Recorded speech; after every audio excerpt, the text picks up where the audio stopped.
Welcome all my dear students and their parents. आत्ताच 10वीचे निकाल लागतायत. आपण 11वीच्या ऍडमिशनची तयारी करतोय. काही जणांनी अगदी ठरवून ठेवलेले की आपण कॉमर्सलाच जायचंय. काही जणांजवळ असे डायसी असतात, कुठे ऍडमिशन घेऊ, सायन्सला जाऊ, कॉमर्सला जाऊ, आर्ट्सला जाऊ. सो हा प्रश्न तुम्हाला स्वतःला विचारायचा आहे की तुम्हाला कॉमर्स घ्यायचं आहे का नाही घ्यायचंय आणि ते का घ्यायचंय. पण मुळात कॉमर्स म्हणजे काय हेच मुलांना माहिती नसतं.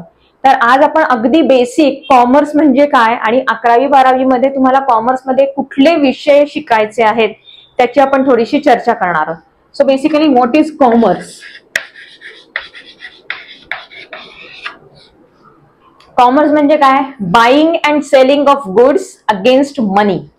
आपण जनरली दुकानामध्ये जातो की नाही, आणि दुकानामध्ये आपण काय करतो, आपल्याला जी हवी असेल ती वस्तू आपण घेतो आणि त्याच्या अगेन्स्ट आपण काय देतो?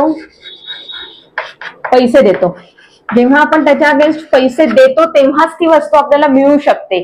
याचाच अर्थ आपल्याला जी गोष्ट हवी असते ती जर आपण पैसे देऊन विकत घेतली तरच ती आपल्याला मिळणार आहे. यालाच आपण नॉर्मल टर्म्स मध्ये काय म्हणतो? बिझनेस. जो तुमचा सेलर आहे तो बिझनेस करायला बसलेला आहे आणि तुम्ही त्याच्याकडे जाता. तुम्ही कंझ्युमर आहात, कंझ्युमर म्हणून तुम्ही त्याच्याकडे जाता, त्याच्याकडनं वस्तू विकत घेता. तो बिझनेस करतोय. So what is commerce? Commerce is study of this business. Study of this business. मग जर स्टडी ऑफ बिझनेस असेल तर बिझनेसशी रिलेटेड नवीन कोणते सब्जेक्ट तुम्ही 11वीत शिकणार आहात? पहिला आहे ओसी. ओसी म्हणजे organisation of commerce. Organisation of commerce म्हणजे हा जो बिझनेस आहे याचं संपूर्ण ऑर्गनायझेशन कसं करायचं, मॅनेजमेंट कशी करायची, तुम्ही जर एखादा प्रॉडक्ट बनवणार असाल तर त्याची सगळी प्रोसेस कशी असेल, हे सगळं तुम्हाला या ऑर्गनायझेशन ऑफ कॉमर्स मध्ये शिकवलं जातं. तुमच्याकडे बरीच माणसं असतात कामाला, कोणाला कुठलं काम द्यायचं, डेलिगेशन ऑफ वर्क कसं करायचं, डेलिगेशन ऑफ अथॉरिटी कसं करायचं, हे सगळं तुम्हाला ऑर्गनायझेशन ऑफ कॉमर्स मध्ये शिकायला मिळणार आहे. दुसरा तुमचा सब्जेक्ट आहे एसपी. एसपी म्हणजे काय? Secretarial practice. कुठलीही गोष्ट करताना आपल्याला रूल्स अँड रेग्युलेशन्स फॉलो करायला लागतात. रूल्स अँड रेग्युलेशन्स हे बिझनेसला सुद्धा ऍप्लिकेबल असतात, काही गव्हर्नमेंट लॉज ऍप्लिकेबल असतात. असे सगळे लॉज, रूल्स जे कुठले ऍप्लिकेबल असतील कुठल्याही बिझनेसची, कुठल्याही प्रोफेशनची संदर्भात, हे सगळे या सेक्रेटरियल प्रॅक्टिस या सब्जेक्ट मध्ये आपल्याला शिकायला मिळतात. तिसरा विषय आहे इकॉनॉमिक्स. इकॉनॉमिक्स मध्ये काय आहे हा शब्द तुम्ही बऱ्याच वेळा ऐकलेला असेल, पण एक्झॅक्टली इकॉनॉमिक्स म्हणजे काय? मगाशी मी सांगितलं तसं buying and selling of goods. जो बाय करायला जातो त्याची डिमांड आहे, एखादी गोष्ट त्याला हवी आहे म्हणजे त्याची ती डिमांड आहे. सेलर काय आहे? सेलर ती डिमांड पूर्ण करण्यासाठी तिथे बसलेला आहे, म्हणजेच तो ती सप्लाय करणार आहे. जी गोष्ट डिमांडेड आहे ती तो सप्लाय करणार आहे, म्हणजे demand and supply. So demand and supply यांचं एक रिलेशन सांगणारा जर कुठला टॉपिक असेल तर तो आहे इकॉनॉमिक्स. इतकं साधं सोपं नाही येते, पण अगदीच बेसिक तुम्हाला जर माहिती हवी असेल तर डिमांड आणि सप्लाय, मार्केटमध्ये सध्या कशाची डिमांड आहे एक एक्झाम्पल देऊन सांगते मी तुम्हाला. समजा एखादा फर्निचर बनवणारा माणूस असेल, त्याचा बिझनेस आहे फर्निचर बनवायचा. त्यांनी उद्या ठरवलं की आपण 100 खुर्च्या बनवूयात. त्यांनी लाकडी पद्धतीच्या अगदी जुन्या स्टाईलच्या 4 पायांच्या अशा मस्त पाठ असलेली खुर्ची बनवली आणि मार्केटमध्ये तो विकायला गेला तर त्याची खुर्ची विकली जाईल का? हार्डली 4-5 खुर्च्या गेल्या. आणि मग त्यांनी प्रश्न पडला त्याला की आपण का नाही आपल्या खुर्च्या विकल्या गेल्या? कारण मार्केटमध्ये सध्या डिमांड कसली आहे? रोलिंग चेअर्सची आहे, कुशन कव्हर्स असलेल्या चेअर्सची आहे, कम्फर्टेबल चेअर्सची आहे. मग जर त्यांनी खुर्च्या बनवायच्या आधी, मॅन्युफॅक्चर करायच्या आधी जर हा सर्व्हे केला असता की मार्केटमध्ये सध्या कशाची डिमांड आहे आणि त्याप्रमाणे जर त्यांनी त्याच्या खुर्च्या बनवल्या असत्या तर त्या 100च्या 100 खुर्च्या त्याच्या विकल्या गेल्या असत्या. सो तुमचं मार्केटमधला रिसर्च करायला पाहिजे. त्याप्रमाणे तुम्ही तुमचं मॅन्युफॅक्चरिंग किंवा तुम्हाला ज्या सर्व्हिसेस द्यायच्या आहेत त्याचा सप्लाय केला पाहिजे. ह्या सगळ्या गोष्टी कुठल्या टॉपिकच्या अंडर तुम्ही स्टडी करणारा? इकॉनॉमिक्स. आणि चौथा आहे बुक कीपिंग अँड अकाउंटन्सी. हा अकाउंट्स मधला अगदी मेन सब्जेक्ट आपण म्हणू शकतो, कारण कॉमर्समध्ये तुम्हाला पुढे तुम्ही कुठल्याही फील्डमध्ये गेलात तरी अकाउंट्स मात्र तुम्हाला लागतच. अगदी बेसिक आहे ते, जे तुम्हाला लागतच. सो बुक कीपिंग आणि अकाउंटन्सी म्हणजे काय? तर तुमची जी फायनान्शियल ट्रान्झॅक्शन्स होतात, तुमच्या बिझनेसमध्ये जी फायनान्शियल ट्रान्झॅक्शन्स होतात, फायनान्शियल ट्रान्झॅक्शन्स म्हणजे जिथे मनी एक्सचेंज होतो, जिथे तुमच्या बिझनेसमध्ये मनी एक्सचेंज होणारी जी कुठली ट्रान्झॅक्शन्स असतील त्याचं रेकॉर्डिंग करायचं म्हणजे बुक किपिंग, आणि अकाउंटन्सी म्हणजे त्याचं अनालायझेशन करायचं की हे ज्या काही आपण ट्रान्झॅक्शन्स आपण वर्षभर रेकॉर्ड केलेले आहेत त्याचं एक अनालिसिस करायचं, याला म्हणायचं अकाउंटन्सी. सो बुक किपिंग आणि अकाउंटन्सी हे तुम्हाला कायमच उपयोगी पडणार आहे. आता हे 4 सब्जेक्ट तुम्हाला नव्याने शिकायचे आहेत कॉमर्स या स्ट्रीम मध्ये 11वी 12वी मध्ये. आता तुम्ही जेव्हा कॉमर्स मध्ये जाल तेव्हा 12वी पर्यंत मी तुम्हाला सांगितलं, 12वी नंतर पुढे काय हा असा एक मोठा क्वेश्चन मार्क असतो सगळ्यांचा. फ्रिक्वेंटली आस्क्ड क्वेश्चन्स मध्ये सगळ्यात टॉप मोस्ट कुठला क्वेश्चन असेल तर हा आहे 12वी नंतर काय करायचं. तुम्हाला जर हवं असेल तर मी करिअर ओरिएंटेशन वरती एक वेगळं लेक्चर घेईन, त्याच्यामध्ये डिटेल्ड मध्ये तुम्हाला सगळे करिअर ऑप्शन्स, त्याच्या फीस कुठल्या, कॉलेजेस कुठली, तुमचं एज्युकेशन पूर्ण झाल्यानंतर करिअर जिथे सुरू होतं तिथे तुम्हाला बेसिक सॅलरी किती मिळेल पासून सगळे डिटेल्स देईन. पण ते तुम्हाला हवे असतील तर मला कमेंट्समध्ये सांगा. तुम्हाला जर हे लेक्चर बनवून हवं असेल माझ्याकडनं तर मला कमेंटमध्ये सांगा, मी हे लेक्चर तुमच्यासाठी नक्की घेऊन येईन जर तुमची तशी डिमांड असेल तर. सो आता 12वी नंतर आपण काय करू शकतो, अगदी काही बेसिक गोष्टी आहेत. आपण आता कॉमर्स स्ट्रीम मध्ये आलोय. सो 11वी 12वी तुम्ही कॉमर्स करणार आहात. 12वी नंतर ट्रॅडिशनली तुम्ही काय करू शकता, बीकॉम पूर्ण करू शकता, बीबीए करू शकता, बीएमएस करू शकता. ओके, मी याचे फुल फॉर्म सांगते. बीकॉम तर तुम्हाला माहिती आहे, बॅचलर ऑफ कॉमर्स. बीबीए म्हणजे bachelors in business administration. BMS म्हणजे bachelors in management studies. BBS म्हणजे business studies, bachelors in business studies. BCom करून तुम्ही LLB करू शकता. बऱ्याच मुलांना CA, CS, CMA हे सुद्धा ऑप्शन्स इथे अवेलेबल आहेत. Company secretary, chartered accountant, management, cost and management accountant, CFA आहे, फायनान्शियल अनालिस्ट. बरेचसे फायनान्शियल रिलेटेड सुद्धा कोर्सेस आहेत, वेगवेगळ्या डिग्रीज आहेत. BBA मध्ये सुद्धा तुम्हाला बरीच स्पेशलायझेशन्स आहेत.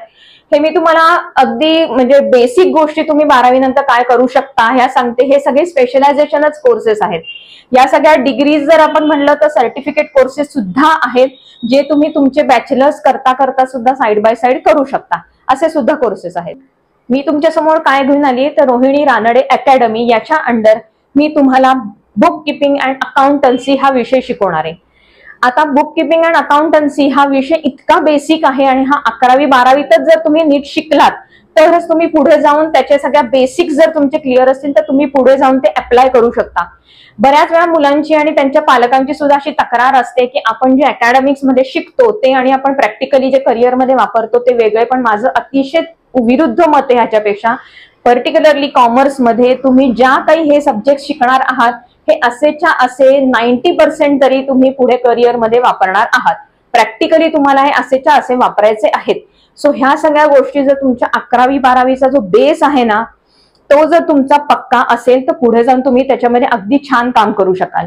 सो तुम्ही जर माझ्या अकॅडमीमध्ये जॉईन झालात तर मी तुम्हाला काय देणार आहे, सगळ्यात पहिली मी तुम्हाला गोष्ट देणार आहे कन्सेप्च्युअल क्लॅरिटी.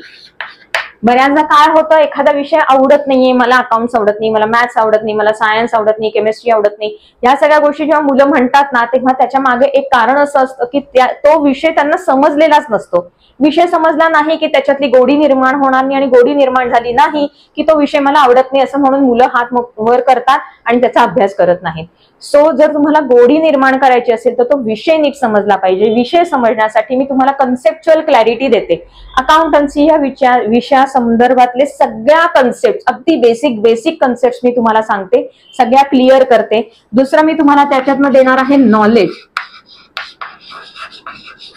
नॉलेज म्हणजे काय, अकाउंट्स हा विषय अगदी नॉलेजेबल आहे.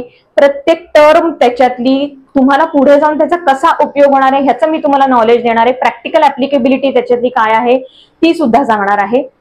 त्यानंतर मी तुम्हाला प्रॅक्टिस सेट्स देत जाईन. जसं तुम्ही मॅथ्स मध्ये किंवा कुठल्याही विषयामध्ये जर अभ्यास करायचा असेल तर प्रॅक्टिस करायला पाहिजे, रिव्हिजन करायला पाहिजे. तसं अकाउंट्स मध्ये तुम्हाला जर एक प्रॉब्लेम आला तर त्याच सारखे अजून 3-4 प्रॉब्लेम जर तुम्ही सॉल्व्ह केले तर ते कन्सेप्ट तुमच्या डोक्यात एकदम परफेक्ट बसते आणि तुम्ही कधीही ती विसरत नाही. असे मी प्रॅक्टिस सेट्स देत असते, होमवर्क देत असते. ते तुम्ही पूर्ण जर केले तर तुमचा तो विषय अगदी पक्का होऊन जाईल. Simple learning.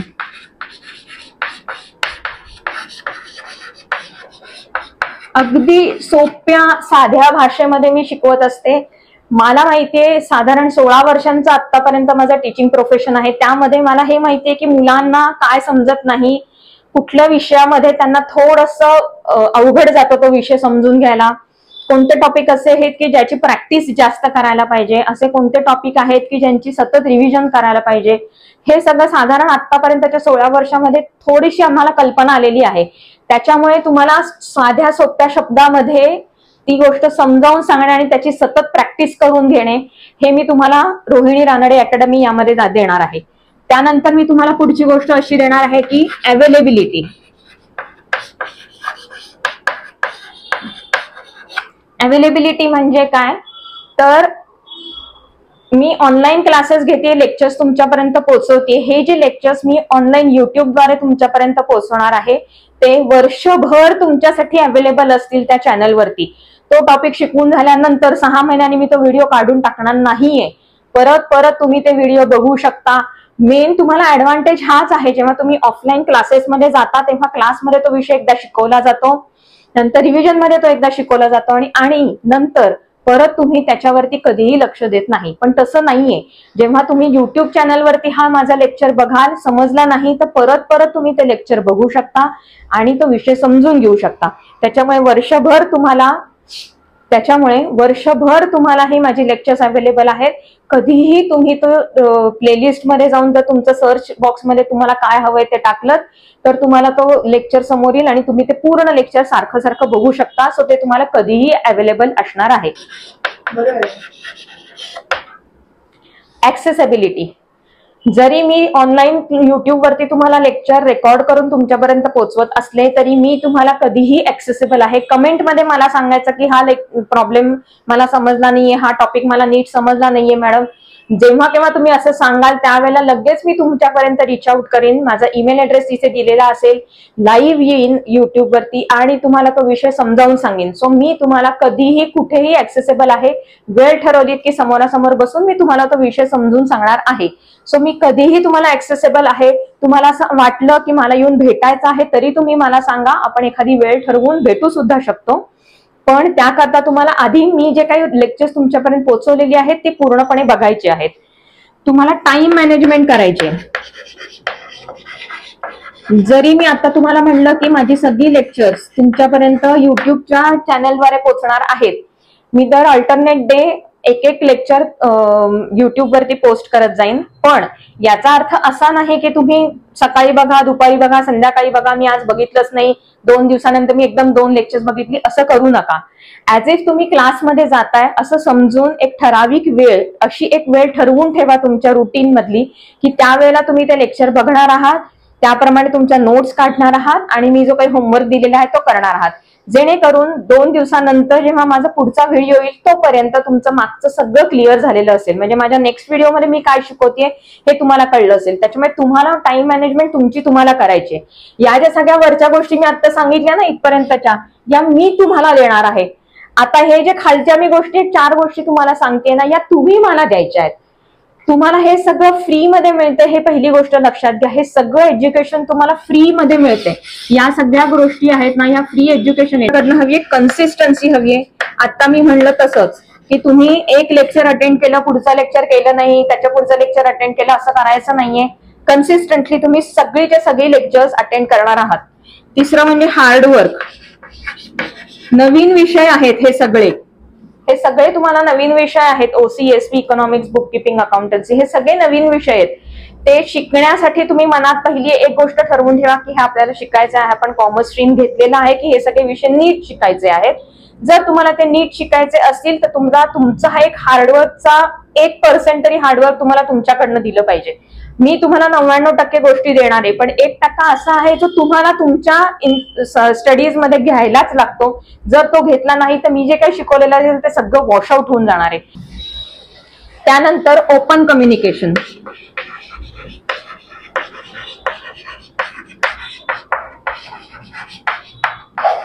मला तुमच्याकडनं ओपन कम्युनिकेशन हवंय. तुम्हाला समजलंय, नाही समजलंय, चांगलं समजलंय, अजिबातच समजलं नाहीये, ह्या सगळ्या गोष्टी मला तुम्ही तुमच्या कमेंट्सच्या थ्रू माझ्यापर्यंत पोहोचवायच्या आहेत.